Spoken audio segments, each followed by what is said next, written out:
கடுமையான குற்றச்சாட்டுகளின் கீழ் கைதாகும் பிரதமர், முதல்வர் உள்ளிட்டோரை பதவி நீக்கம் செய்யும் வகையிலான மசோதாக்கள் மக்களவையில் இன்று தாக்கல் செய்யப்பட உள்ளதாக தகவல் வெளியாகியுள்ளது. இதுகுறித்து பெருஞ்செய்தி பகுதியில் பார்க்கலாம்.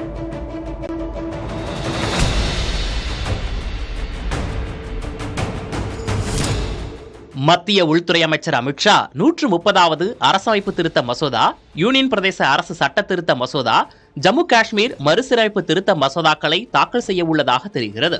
130வது அரசமைப்பு திருத்த மசோதாவின்படி குறைந்தது 5 ஆண்டுகள் தண்டனை கிடைக்கும் வழக்குகளில் பிரதமரோ, முதல்வரோ, மத்திய மாநில அமைச்சர்களோ கைதாகி 30 நாட்கள் பிணையில் வராமல் காவலில் இருக்கும் பட்சத்தில் 31வது நாள் அவர்கள் பதவி விலக வேண்டும் என கூறப்படுகிறது.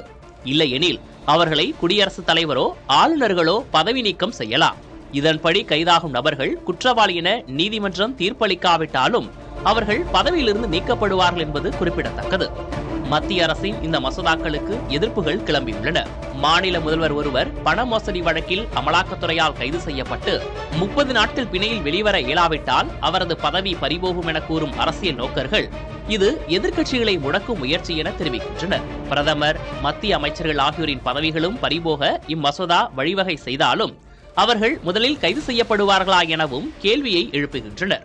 இந்த திருத்த மசோதாக்களுக்கு கண்டனம் தெரிவித்துள்ள காங்கிரஸ் மூத்த தலைவர் அபிஷேக் மனு சிங்வி, பாரபட்சமான மத்திய அமைப்புகளை ஏவி எதிர்க்கட்சி முதல்வர்களை கைது செய்வது எதிர்க்கட்சிகளை சீர்குலைப்பதற்கான வழி என விமர்சித்துள்ளார்.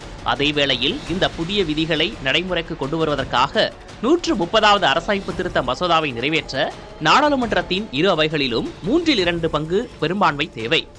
அத்தகைய பெரும்பான்மை பாஜக தலைமையிலான தேசிய ஜனநாயக கூட்டணிக்கு இல்லை.